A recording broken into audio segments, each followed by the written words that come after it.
The medicine aisle looks completely normal right now, but one of the most common decongestants on that shelf was just declared clinically ineffective by the FDA. The antiviral that fights flu runs out before flu season even peaks. And the one liquid formula families reach for when children are sick can vanish from shelves within days. Most households are not stocked with the useful version. They are stocked with whatever was left. Number 9. Saline nasal spray. This is the most boring item on the list, which is exactly why it disappears so quietly. Saline spray is cheap, sits in every pharmacy aisle, and feels like something you can always grab later. Most people never think about it until a child wakes up with a stuffy nose at 2 in the morning, and the only bottle in the cabinet is nearly empty. Here's the part most people miss. During any respiratory surge, saline nasal spray is one of the first pediatric items to thin out. Not because it is dramatic, because it is universal. Every household with a sick infant or toddler reaches for it at the same time, and it is often the only safe option for the youngest children before any medication it is appropriate. Watch the shelf signal carefully. The single small bottles tend to stick around. The multi-packs, the store brand squeeze bottles, the infant saline drops. Those go first. Premium brands with fancy delivery systems stay on the peg while the practical generic format disappears. There is a deeper reason this matters right now. As oral phenylephrine products get pulled from shelves and reformulated, and more on that shortly, more households will be turning to nasal sprays as their primary option for congestion relief. That shift is already beginning to increase demand in a category that most people do not think to stock ahead of time.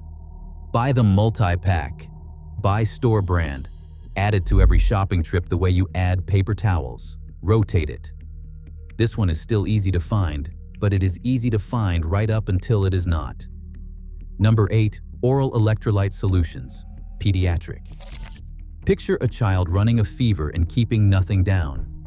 That is the moment every parent thinks of Pedialyte. And that is also the exact moment they discover the shelf is empty, because every other parent in the school district had the same thought at the same time.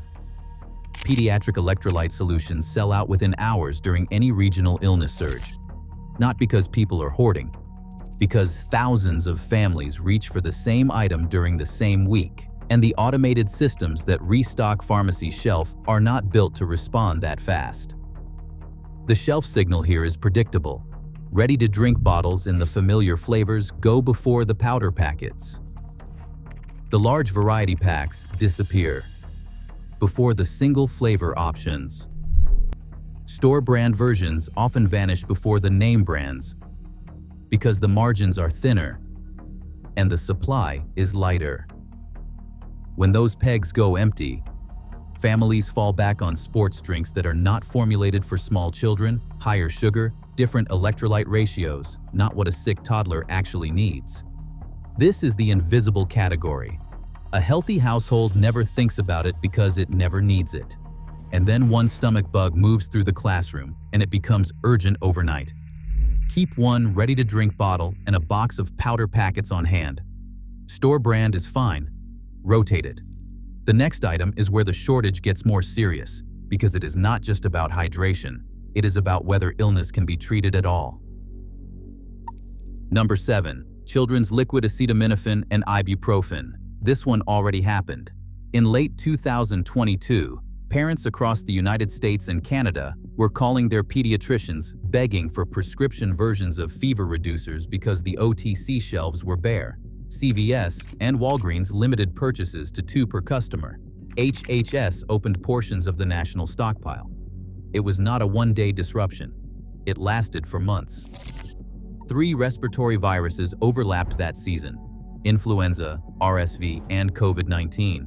And demand for children's liquid acetaminophen and ibuprofen spiked so hard and so fast that even manufacturers running facilities around the clock could not keep pace.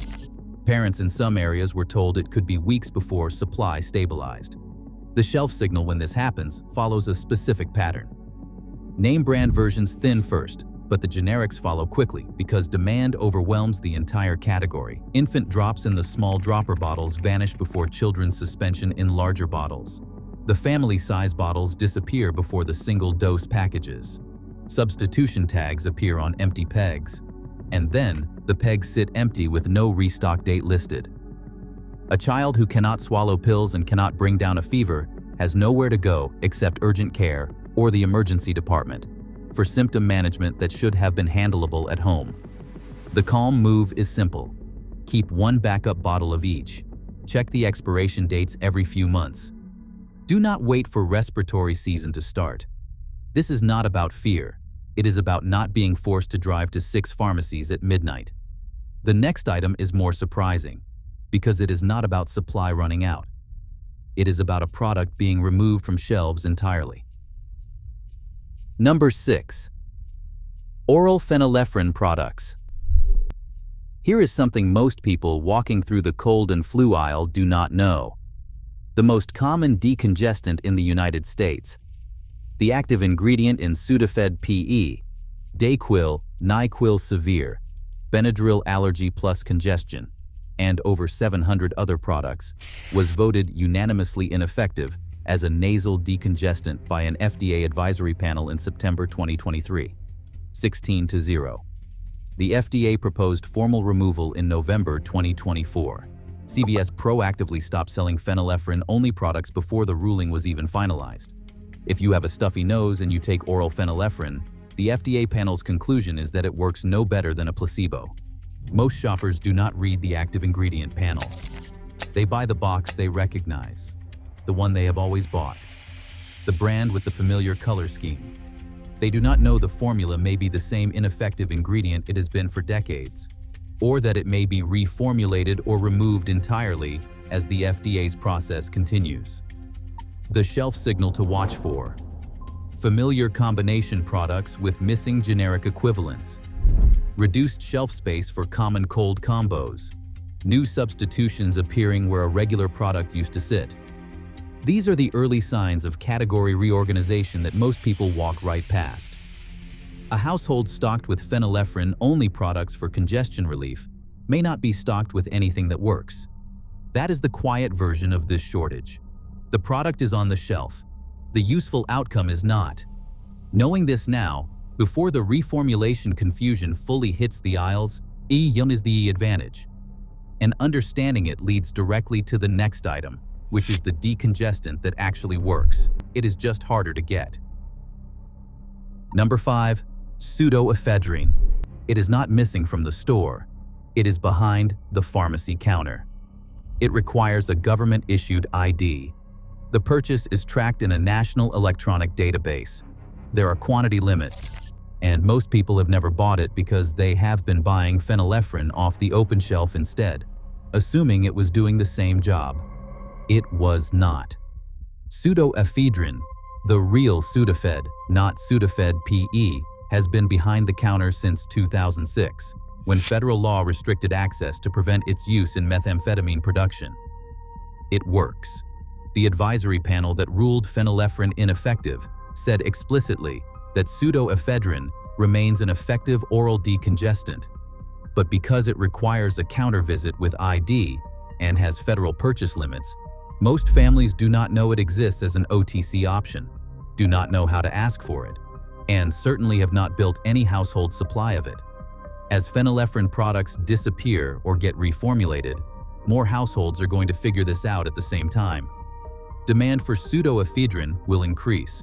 Purchase limits mean that even when supply is stable, no one can stock up quickly. The practical move is awareness. Before need. Know the difference between Sudafed and Sudafed PE. Know where the pharmacist counter is. Know what you are asking for. Keep a small supply of the format your household uses, rotating it like any other medicine. Ask your pharmacist if you have questions about what is right for your household. That covers congestion. The next item is about what happens when the illness itself is the problem, and the medication that fights it is already in documented shortage. Number 4. Oseltamivir, generic Tamiflu. During the 2025 to 2026 flu season, the American Society of Health System Pharmacists reported more than 10 presentations of generic oseltamivir in active shortage. Pharmacists in high-activity areas were calling other pharmacies asking if they had supply. Hospitals were calling independent pharmacies. Multiple manufacturers placed their products on seasonal allocation, meaning they reserved a stock for contracted customers, and smaller or independent pharmacies got what was left. This is not a new pattern. In December 2022, the CDC issued formal interim guidance prioritizing who should receive oseltamivir when supply was limited. This opened portions of the national stockpile. That season, state and local health departments were distributing antiviral medication because individual pharmacies were running dry. Oseltamivir is most effective within the first 48 hours of flu symptoms. That treatment window closes fast. If the pharmacy closest to you is out of stock, and the next 3 are on the same automated resupply schedule, that window can close while the household is still making phone calls. The generic oral suspension, the liquid form that children and adults who cannot swallow capsules need, goes before the capsules. Smaller pharmacies run out before chains. But when the chains are facing the same seasonal surge simultaneously, the cascade runs in the same direction. This is a prescription medication. The practical preparedness move is having a conversation with a doctor ahead of flu season, not in the middle of it, about whether having a prescription ready makes sense for your household. Do not assume you can fill it easily when every family in the zip code is sick at the same time. Number 3. Adult electrolyte and immune support formulations. Everyone thinks about the children. Fewer people think about the adults who are sick at the same time, the caregivers who are exhausted, fighting the same illness, and trying to function while managing a household in crisis. Adult-formulated electrolyte packets, zinc formulations, vitamin C in useful quantities, combination immune support powders, these look abundant on the shelf until a regional illness surge hits. Then, everyone who is sick or trying not to get sick reaches for the same items at once. Name brand formulations go before store equivalents. Bulk packs and variety boxes disappear before single-serve packets. The 1,000 milligram vitamin C bottles thin before the small tablet formats. What makes this category especially invisible is that none of these products are tracked by any formal shortage database. There is no FDA notification when emergency sells out in a region. There is no AHP bulletin when liquid IV is back-ordered online.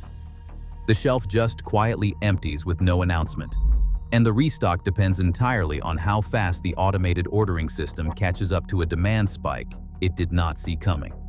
Recovering adults who have nothing to support their own recovery lose days of productivity. Caregivers who are sick have nothing to help them function. The household system slows down at exactly the moment it needs to keep moving. A small supply of electrolyte packets and zinc or vitamin C formulations is cheap, easy to store, and easy to rotate quarterly. Keep both the adult and pediatric versions on hand. This is the overlooked adult tier of household readiness, and it leads directly to an item that almost everyone uses and almost no one thinks to stock. Number 2. Diphenhydramine. The injectable form of diphenhydramine was in a formal ASHP tracked shortage from March 2022 through mid-2025. Most people never knew because they were not looking at the injectable form. They were looking at the tablet section of the pharmacy aisle, where it still appeared broadly available. But the oral OTC form has its own vulnerability. It does not look like a shortage risk. It is cheap.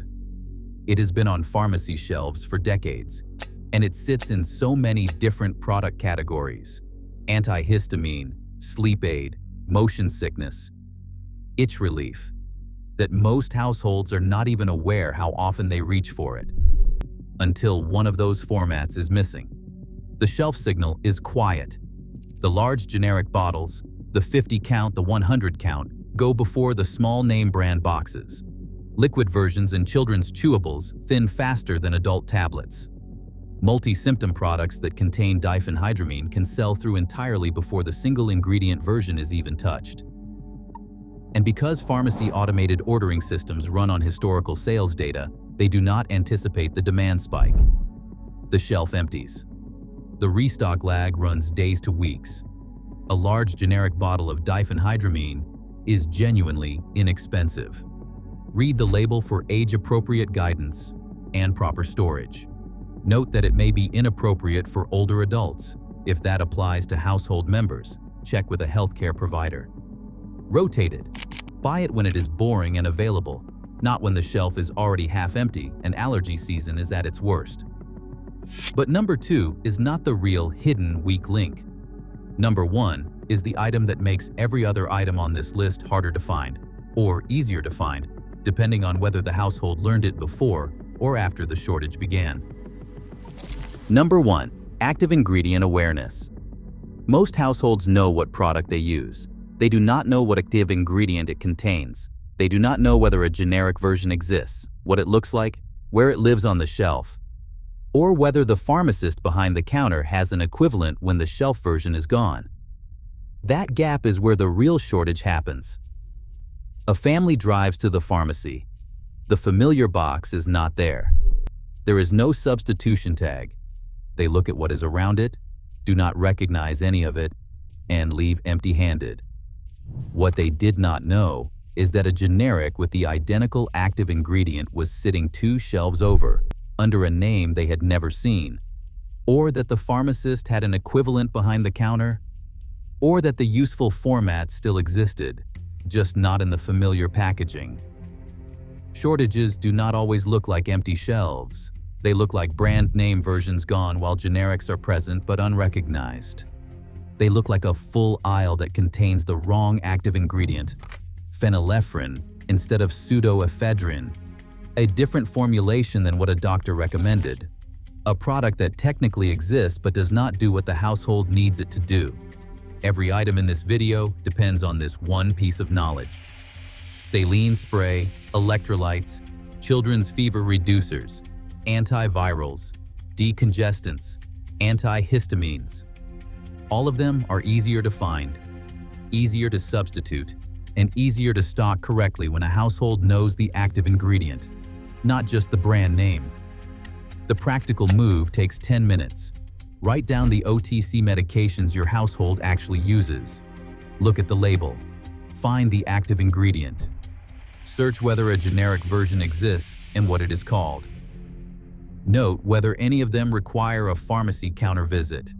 That list costs nothing and changes the outcome the next time a shelf is reorganized, a product is reformulated, or a seasonal surge empties the familiar formats. The best stocked medicine cabinet is not the one with the most products. It is the one maintained by someone who knows what they are actually looking for. That is the pattern this entire list has been building toward. The pharmacy aisle does not have to be empty for a shortage to affect a household. The useful version disappears first. The generic vanishes while the brand name is still visible. The active ingredient shifts while the box looks familiar. One unknown format, one unfamiliar generic, one behind-the-counter item the household did not know existed. That is where the system quietly fails. The fix is not dramatic. It is not expensive. It is knowing what the household depends on before everyone else starts looking for the same thing. Buy boring items while they are still boring. Rotate what is already on the shelf. Know the generic name. Know where to ask. The best preparedness move is not the one that makes the biggest purchase. It is the one that makes the next shortage look like a minor inconvenience instead of a crisis.